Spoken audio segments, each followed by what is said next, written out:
Hey, Bills Mafia. We know there's only one topic every day. All Bills, all the time. And now Matt Bovee and Sal Capaccio are going really deep, talking Bills all year long, because it's always game day in Buffalo.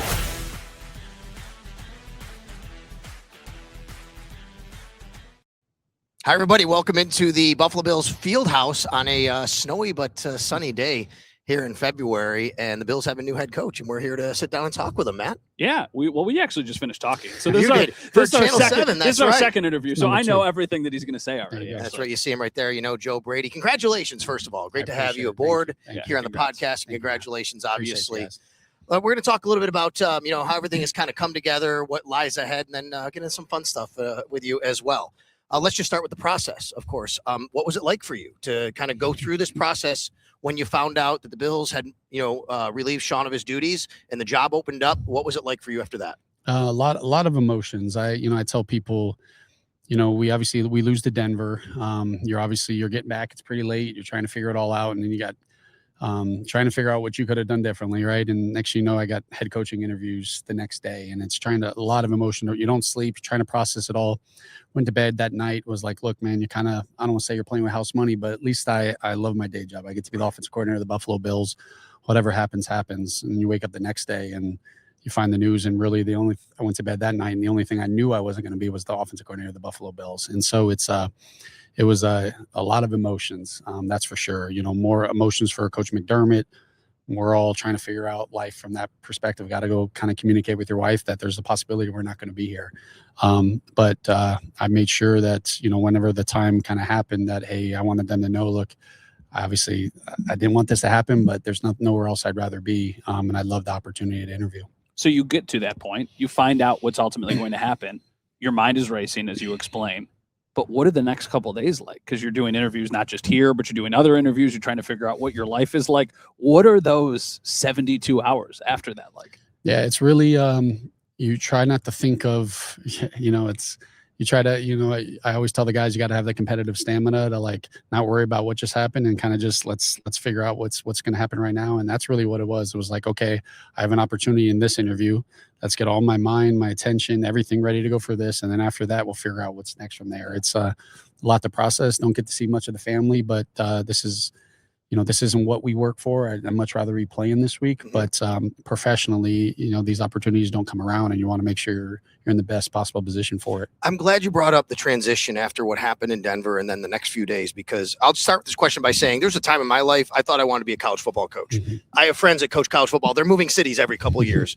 I don't want to do that. That wasn't for me. At some point, you have to realize, if I'm going to be in this is what it's going to take in my life to do it. When did you know you wanted to coach football, and when did you think maybe you wanted to be a head coach, if that ever even crossed your mind? Yeah, I knew early in my college playing days, when I wasn't playing much, that it was like, hey, look, I'm probably not going to be catching balls in the NFL, but I don't see myself. You're a wide receiver. Wide receiver. I like to think I was a core special teams player, but I knew at that moment that, hey, look, I can't see myself doing anything else, like being in coaching and being coached and all that. I thought that was what I wanted to do. Did I ever think about being a head coach? No. And I know it's really easy to say that as a head coach, but I've never thought about the next job while I've had the job. It's a unique thing sometimes in these head coaching interviews, while you're having to interview for some jobs while you're in the playoffs or whatnot. But outside of that, it's always been, hey, tell me where my feet are, and that's all I'm going to think about, and the rest will take care of itself. So it's unique, but once I think you get to a certain point and you see yourself like, hey, I can do this, and I love that opportunity. When you're in that interview process with the Bills, you brought up at your press conference how it was a difficult process. You're sitting there at a table with the general manager, a quarterback who you've been calling plays for, other people in the building. What was that dynamic like, and why was it so difficult? Well, I think the difficult thing was, take away the questions and everything. The difficult thing was, these are people that I've been in the building with, but we're both myself and them are acting as if we haven't. Yeah. And but that's what I was hoping for, and that's what I respect them for, because I've been fortunate to be in some of these where I know kind of what's being asked, how it's being said, and you can get a feel early on, like if they would have just skipped the basics, tell me about your background, whatever that is. Yeah. I would have been like, hey, you know what, don't assume anything. Like, this is an opportunity for me to be with, Laura Pagula and get in front of Mr. Pagula and Pete, I've been in the building, but this is an opportunity for them to see me in this role and not see me as the offense coordinator of the Buffalo Bills. And so that's what I was so impressed with. But that's what the thing was, is like, hey, Josh Allen, I've coached him for 4 years, but he's asking questions, and he didn't help me, but he's asking questions in a professional way. And I respect him so much more for that. I loved that when Brandon said, we went in it with Joe and everybody else like we didn't know each other. Yeah. Right? Like you clean slate. It's literally, hi, I'm Brandon Bean. I'm Joe Brady. You have to kind of act like that so you understand the complete vision and not start from a different step. That being said, you have to go in already knowing in your head, if I get this, I have to have things lined up, ducks in a row. Coaching staff, what that's going to look like, what my vision is. So let's get to that. You've now hired your offensive coordinator, Pete Carmichael Jr., and obviously Pat Meyer on the offensive line, on the offensive side. What traits were you looking for in those particular positions, and why those guys? Well, it's the unique thing here is you're taking over a place that there's sometimes you take a job and it's like a blank canvas and there's no jobs filled. Right. Well, here I know some of the coaches. I've been in the rooms. I know some of the personalities in the coaching staff. I also know the personalities of the rooms. So it's unique that I wasn't just trying to put together, as we're still kind of sorting through it, just put together like, hey, this is just the best coach I know. Let's plug him into this. It was like, hey, this is a clear, Pete Carmichael, offensive coordinator. Yeah, he's new to us, but I know him. It allows me to not have to be in every offensive meeting, to be able to know that I have a guy that has done this for a high level with Coach Payton. And that was so important to me. And he can call the game if in any second I didn't need to, he can do it. And so that was important. Pat Meyer, a guy that I've been with, that's an incredible communicator, teacher, technique. That's so important to what I believe in. And so that was so important, but it was more so, don't just say, hey, we're just going to get the best coach, understand what we need for the dynamic of the room, the backgrounds of the room. And that's been important to me. You touched on it a little bit, and this might be a dumb question. So if it is, I apologize. I've answered a lot of questions over the last few weeks. You'd be surprised. When an offensive coordinator doesn't call plays and you are going to call plays, what is the primary responsibility of an offensive coordinator? To be ready to call plays. Like I don't like you. It's no different as a quarterback coach. When I was a quarterback coach here, everything I did, I might not be leading the meetings, but you game plan, you process, you do everything that on game day, boom, on any given moment, it can be like, hey, Matt, what do you want here? What do you like? And you have to be ready for that. You're not just around. So in my mind, the thing about P. Carmichael is he's able to approach the week as if he's calling it, learn it like he's calling it, go through everything like he's calling it, because I'm going to rely on him.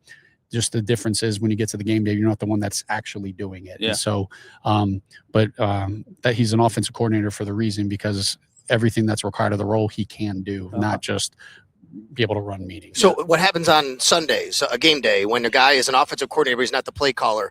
Does that look different from team to team on what you need, kind of what you personally need for your team, and whether he's going to be upstairs, downstairs, working with the quarterbacks? How does that look on game day?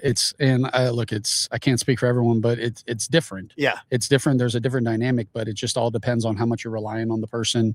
Look, I trust Pete. Pete is the smartest coach I've ever been around. I trust Pete wholeheartedly, and there's going to be a lot of times where I'm going to ask him for thoughts, knowing that, hey, and clocks are running down and like things are happening fast, but he's thinking like he's calling the game. So he has the ability and the readiness to be like, boom, this is what I'm thinking. Right.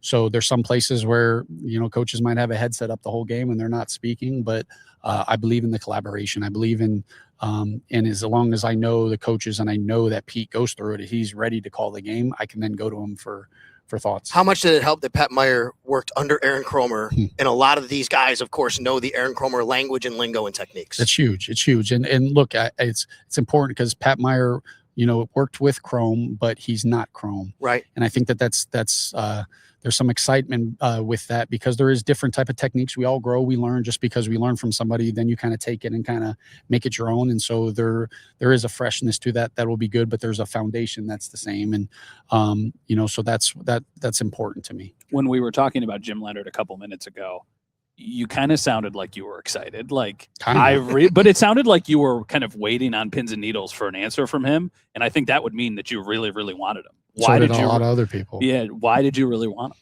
Because I know the style of play that I believe works in the NFL. And I know the style of play that the style of play and the vision for a defense that keeps me up at night, or that makes me. Sometimes people think, oh, you're the number one defense, it's the hardest scheme to go against. It's not always that. Sometimes it's just a scheme that puts a lot of stress on quarterbacks, puts a lot of stress on coordinators. And when I talked with Jim, hearing his mindset and his approach by how he attacks, his mindset and his approach of how he sees certain positions, I mean, it was exactly what I was looking for. You have Jim Leonhard, Jay Valai. Is it Valai or Valai? I don't know when to know. Valai, thank you. I want to say his name right. Bobby April III. We know his dad from being here. Yeah. They are all very recently in the college game as well, including Valai comes right from the college game. How did that matter to you that guys had that experience and that connectivity with the college game recently? Like I said, when you're putting it all together, there's a lot of different. You don't want everybody that's all been in the same background, same history, same, like you want to kind of mix and match it. But to me, at the end of the day, they're football coaches, right? Like, the way I approached and coached Josh Allen would be no different than if I was coaching at University of Buffalo, right? Like we're football coaches. And so to me, sometimes it's just opportunity, but sometimes it's, guys just want to get out of the college environment of what it's kind of looking like nowadays, and to each their own. But I'm really excited to get those guys here and clear vision for how they're going to fit in with our system, and excited to get to work with them. Is it matter the difference between a 4-3 and a 3-4? I think when we hear about Jim Leonhard, people are like, oh, 3-4, there's going to need to be kind of sweeping changes. I know football has changed so much. How big of a deal is that, if at all? Yeah, I mean, there is a difference, but I mean, you look at most defenses nowadays, they literally play both. Mm-hmm. I think when everybody talks about at its core 4-3, 3-4, tell me what they play in a base defense versus 21 personnel day one install. But most teams nowadays, like nobody really plays even a 4-3. Mm-hmm. Like you think of the Buffalo Bills, we've been a 4-2-5. Right? Yeah. You know what I mean? So like, what does that even mean? Like, tell me how many defensive linemen. But there's a lot of teams that we play that if we're in nickel, they're in 4 down, and as soon as we go to a 21 or 13 personnel, boom, they go to a 5 down structure, and it's 4 of the same people that are on the field. So there is some differences in terms of landscape and some of the skill sets that you're looking at. There's some difference of, hey, this guy can play the 4-eye position, the 5 technique, and does he bump inside to a 3? There is elements to it, but at the end of the day, there's not many defenses that aren't versatile anymore. There's not many defenses that don't have the ability to go from a 5 down structure, 4 down structure. And so the 4-3, 3-4 to me, it's every defense should be interchangeable. The game's changed a lot since you were the linebackers coach at William & Mary, right? It really has. I mean, the game has evolved, and we always say, I say on the radio a lot, positionless players these days. That's like you can move everybody around in offense and defense. We've seen that from your offense as well. Of course, Joe Brady here, new head coach of the Buffalo Bills. It's always game day in Buffalo. If you're listening on the radio side and the podcast side, thank you so much. If you're watching at Sal Sports on YouTube, what was life like for you growing up in Miramar, Florida, Everglades High School? Everglades High School. So it's a great question. Played quarterback growing up, and I remember I'm a baseball player, football player, went to a camp, threw out my arm at the baseball camp, couldn't play quarterback, and so they move you over to receiver, and the rest is kind of history. It's just 6'2", 170-pound possession wide receiver from South Florida. It's what you go there to recruit. Look, South Florida, I think my ability to as we all know, South Florida is a melting pot, right? And there's, it was all I knew at the time, but you growing up, you kind of look back. I remember when I went to William & Mary, and that was a culture shock to me because I wasn't around a lot of things I was around being in South Florida, and so I think it's allowed me to be able to relate and have a relationship with a lot of different football players. Love that. One of the reasons we wanted to talk to you today is because as the offensive coordinator, we talk to you, but I don't know how often fans would get a chance to hear from you and, understand what makes you tick. What does make you tick? There's almost said things I probably shouldn't have. Look, no, the thing that makes me tick is it's probably going to be the term that Buffalo's going to hate, but the competitive stamina. Like I truly believe in it, and does not matter what happened yesterday. It does not matter what happened. Like the competitive stamina, just keep going. And you guys hear me. I'm not the best in press conferences, right? Especially I keep it tight to the vest, and I try to just take all the accountability, and half the time I don't even answer a question, right? So I know that that's the reality of it, but I really don't care about anything besides that next opportunity and continuing to have that. And when after that, kind of continuing to focus on the next one, that's what kind of makes me tick. All right, so you can't answer your family. That's the easy answer. Everybody says, all right, what do you like to do away from football when you decompress a little bit? Is there anything in your life? You like a TV show, anything that you just sit back and relax? What do you like to do? Anything? Yeah, hobbies? I mean, if I can, I don't read. I need to pick that up. I'm the same way. Audiobooks for me. I wish I could tell you. My wife can go through a book. That's not me. I'd love to just sit down and watch either The Office or Seinfeld. I love it. And keep it moving. I like to say I play golf, but there's a lot of snow on the ground, and so golf can't necessarily be the hobby. So if I'm not working, I'm probably chilling. I got a family now, so I don't get to watch much TV. Hanging with the little ones. But The Office or Seinfeld would be the shows I'd have on, and I'd be rolling. So for you, when you did your press conference, and we just talked about this, Buffalo is something that makes you emotional. Why? Why is this something in a city that means so much to you, even though it's only been 4 years since you've been here? The people, and it's not just this organization. Wherever you go in this city, you feel the love that they have for this city. I brought it up on my press conference. I remember taking my first trip when I got the job from flying from Charlotte to Buffalo, and I thought we were playing a game that day. I mean, the whole plane was just full of Bills fans, and I'm like, it's February right now. You know what I mean? Yeah. And it's unbelievable. And you feel that. And you feel the Go Bills no matter where you are in the world. Like, that's real. That's not like, hey, press conference stuff. Like, man, that is so powerful. And it's like the people here and the love they have for the Bills, but they have for just people. A lot of life events happened here. But the love I have for the people, and like, I know how passionate they are and how much they want this, that it makes you want it that much more. All right. So if I take your, whatever you listen to your, I use my iPhone here. I put it on shuffle. I put yours on shuffle. What do you listen to? What's most likely to come up? What does Joe Brady like to listen to? Oh man. Honestly, Fats Domino. All right. Yeah. Little oldies but goodies. Oh yeah. Just let it kind of roll, and it kind of Fats Domino goes. Now you'll get a little bit of everything come game day, and I'm a little Wayne guy, so I'll throw it back with Wayne. And is that the pregame? Meek Mill and Wayne will kind of, and then next it'll go to a Christian music. It's a little bit all over the place. So, but throughout the week, man, if I'm sitting in my office, Fats Domino's. Okay. Favorite spots in Buffalo? Western New York, I should say, not specifically Buffalo. Okay. Am I allowed to? You can allowed to say that's okay. If I we'll get sponsors after you say it. Yeah. No, if I'm if we have an opportunity, I'm going to Elm Street Bakery. Okay. Elm Street Bakery and Blue Eye Baker. We just kind of go bounce, and then we go watch some hockey right across the street. Yep. That's like for our family. Like, if we can go anywhere, we go to those two spots. We've run into each other actually twice before. I don't even know if you realized it, but once at Pizzeria Florian and once at Lucia's. Both actually the Lucia's day might have been the day after you became offensive coordinator, or maybe it was the week after. And I was with my wife, and she was like, "Is that the new offensive coordinator?" I was like, "Yeah, don't say anything." Yeah. It's kind of weird. But yeah, so clearly two good spots. Well, the pizza, that's literally my favorite pizza in town. It's good.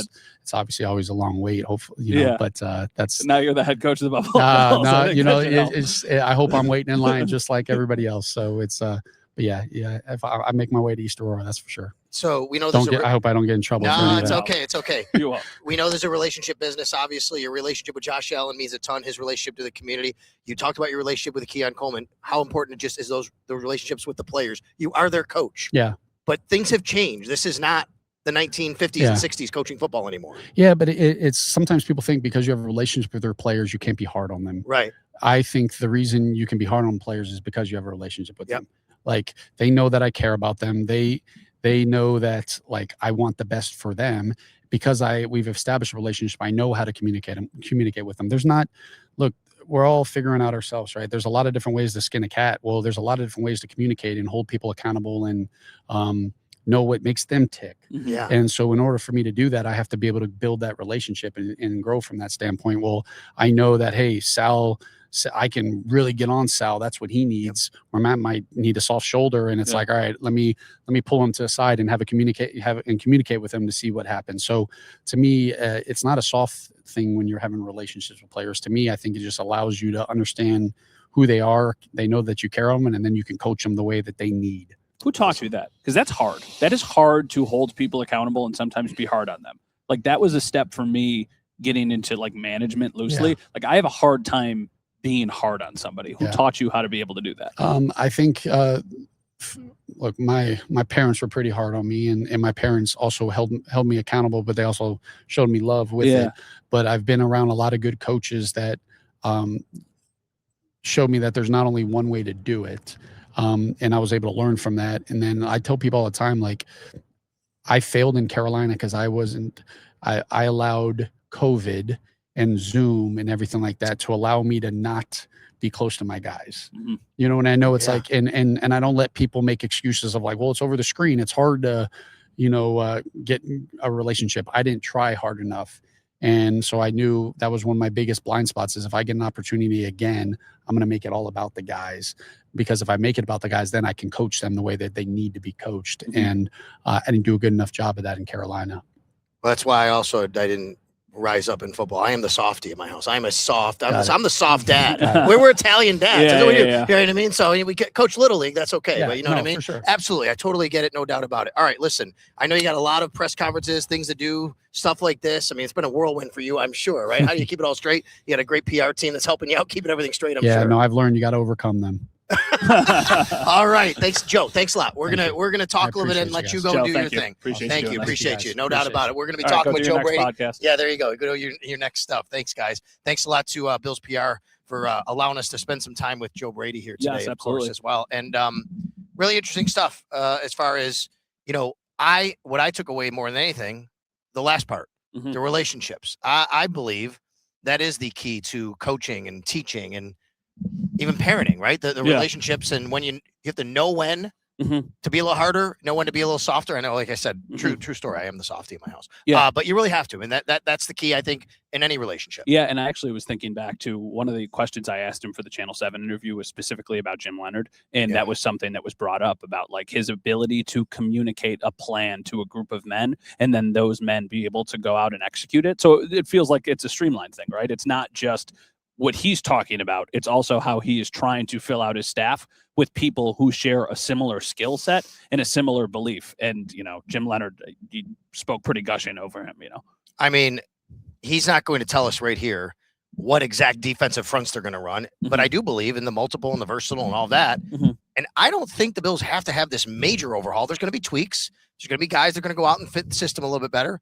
But I also think the Bills have actually, under Brandon Beane's leadership as the GM, brought in versatile players. That's kind of thing that they talk about a lot. Yeah, for sure. But I also think that when you make a hire like Jim Leonhard, it also means that you're not just going to run it back with the exact same group of people that you have had. I don't know what that looks like, but I would anticipate that it looks at least a little different, which I think is refreshing and exciting, because at times it has been stagnant on that side of the ball. It has been exciting watching and reading the Twitter comments at Salsport, at Matt_Bove if you want, and people thinking about what player fits here, what player fits there. I'm excited to see kind of what the new look defense will be like under Jim Leonhard. There is a clear, though, overhaul of what's going on that side of the ball, from coaching and probably personnel in some respects. Yeah, definitely. And it felt like that was kind of what we were going to see. Now, we do know that there are going to be some staff members retained. He actually said that last week. We don't exactly know yet who those staff members are. I don't know if that's going to be, especially just on offense.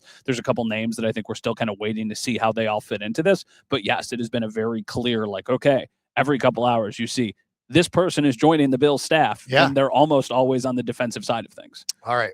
What are we looking for next from Joe Brady? We got a few more coaches to round out here, and then it's going to be combine time. And, he'll be there. He'll talk to us a little bit. That's when we're going to start to hear a little bit more again from Brandon Beane, kind of the vision and the direction of where they want to go personnel-wise. We know the salary cap is going up about $23 million per team. The Bills, that'll help them, but they are pretty tight, so they're going to have to make some interesting decisions over the next month or so. Yeah, and I think that that's kind of going to be what we need to figure out is these big decisions that the Bills have to make. What are they doing to make sure that they give themselves wiggle room when the new league year ultimately opens and that they have money to spend? We're going to see some players are getting their contracts restructured. Maybe some players are getting extensions that help things be more flexible this year.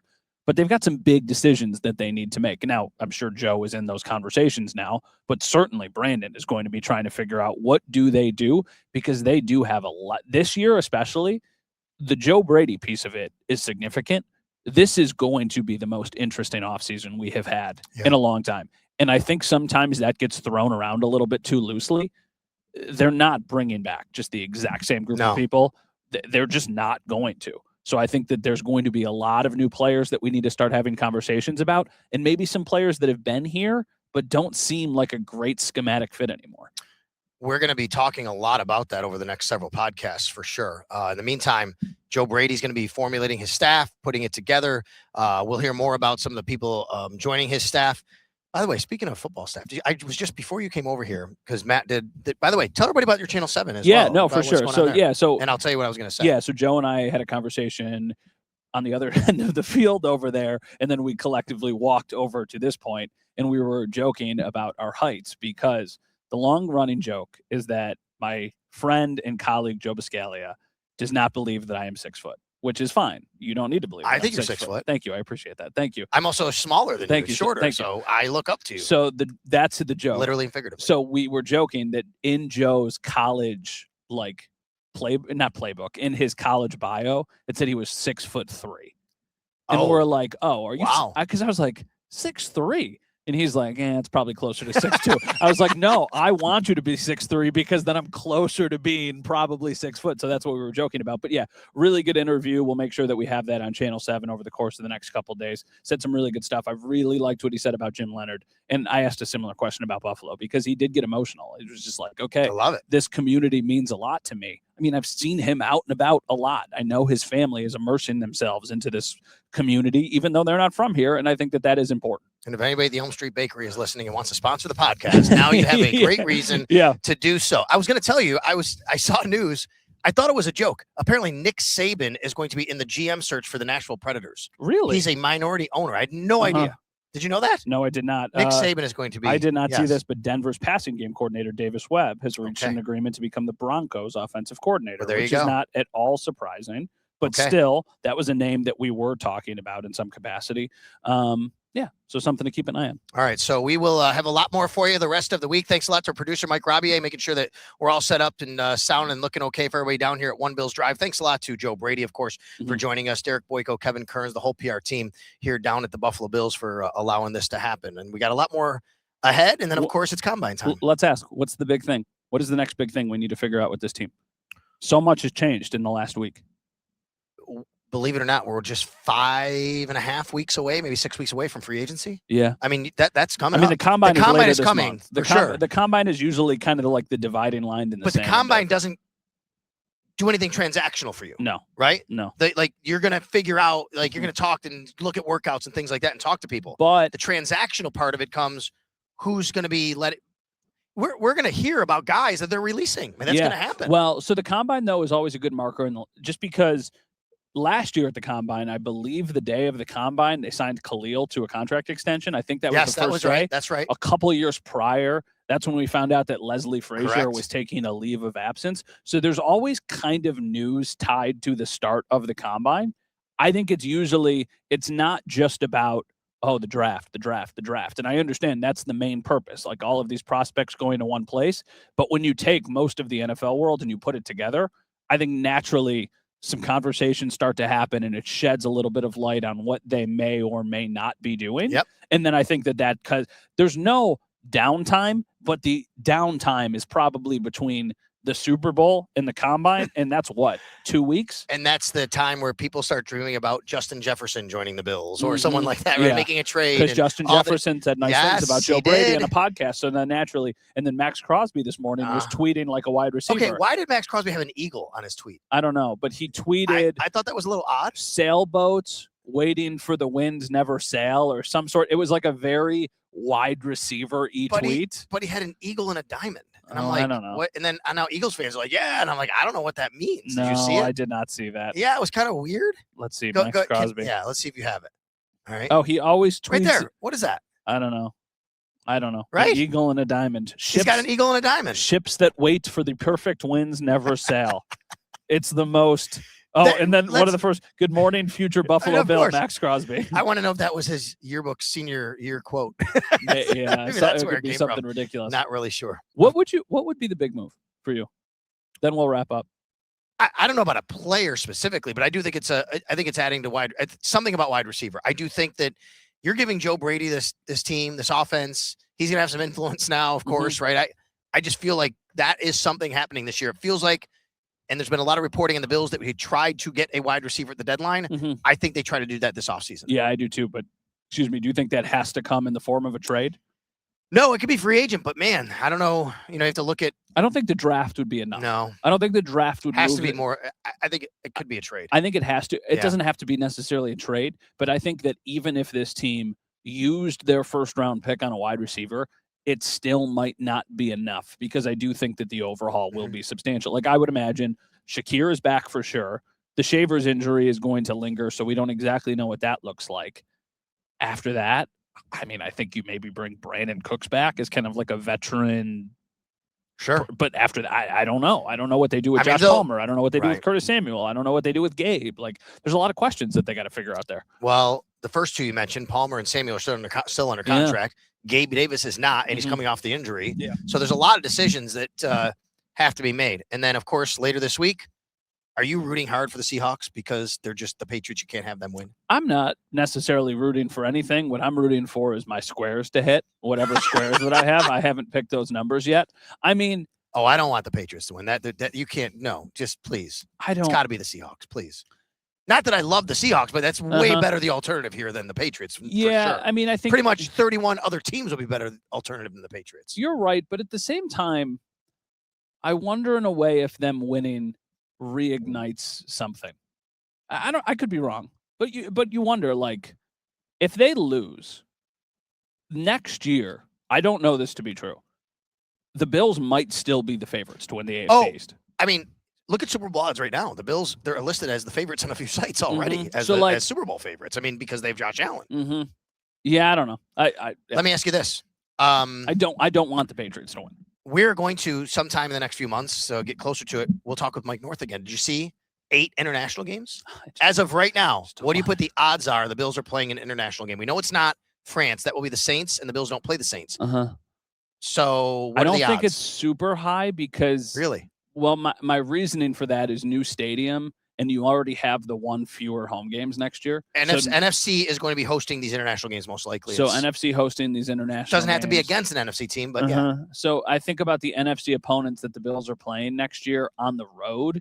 I think most of their harder NFC games, I think, are at home next year. I think they play like the Lions and the Bears. They got 3 NFC games on the road: Rams, Vikings, Packers. I could see Vikings, but I do not think I could see Rams or Packers. Packers Bills at Lambeau is too spicy, and Rams are going to Melbourne already. We know that. I don't think the Bills are that team, but no. I mean they certainly could be. They could be. How about this one?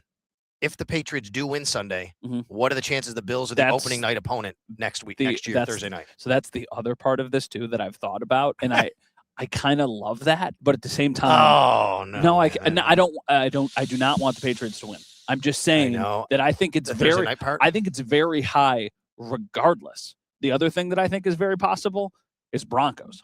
I think you could see Bills at Denver week 1 because we know we're going to Denver again next year. For sure. Doesn't that feel like that could be a Monday Night Football to start the season? It could be. It depends on what they want to do with the new stadium. We're going to talk with Mike North all about that because they like to highlight new stadiums early in the season, especially week 1. But it could be week 2 if the Bills say, hey, give us an extra week 2. Well, that's what he brought that up last year of like sometimes these teams put in like a little bit of like a, hey, we would really appreciate that extra little bit of time to get ready. So I wonder if that plays any factor into any of this. Like, would the Bill? I'm so interested. Who is the first opponent for the Bills in their new stadium? Is it a division opponent? Do you do the Jets? The Jets again. It could be the Jets again. The Jets closed the last stadium, opened it. Like, do you do the Jets again? Like, I think that would be interesting. But if it's the Jets, it's not a primetime game. You're not putting the Jets in primetime. You could. It's a New York market. You could. Yeah. Bills Jets played in primetime when the last couple of years, last year, but when they had Aaron Rodgers. But that's still the Jets. They give them primetime games. A lot to discuss, a lot to talk about. Matt Bove, Channel 7 WKBW TV, Channel 7 sports director, and of course, his interview with Joe Brady. We got this interview with Joe Brady. Make sure you check us out. Subscribe to the podcast at Sal Sports. Don't forget to download and subscribe audio as well, wherever you pod, iTunes, Spotify. Thank you so much to Mike Robier, to Joe Brady for joining us, and we'll talk to you next time. It's always game day in Buffalo.